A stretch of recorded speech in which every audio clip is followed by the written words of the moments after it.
অনেকে আছে ক্ষমা করতে চায় না, কঠিন হৃদয়, পাথরের মতো শক্ত হৃদয়, মাফ করতে চায় না কাউকে। উনি আবার মোনাজাতে বসলে আল্লাহ, আল্লাহ আমারে মাফ করো, আল্লাহ আমারে ক্ষমা করো, কাঁদতে কাঁদতে বুক ভাসায়। উনি ক্ষমা চায়, মাগার উনি কাউরে ক্ষমা করেন না। এরকম ডাকাত আছে না নাই? চিন্তা করছেন?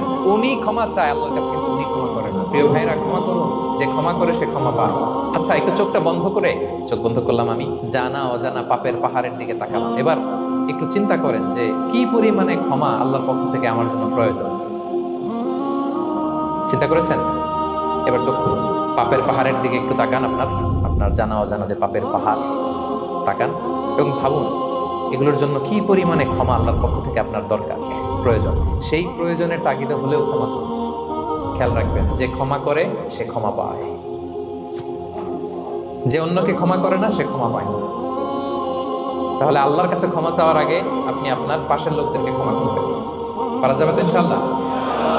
ক্ষমা এটা সবাই করতে পারে না, এটা অনেক বড় মহৎ গুণ। যার হৃদয় বড় সে ক্ষমা করতে পারে।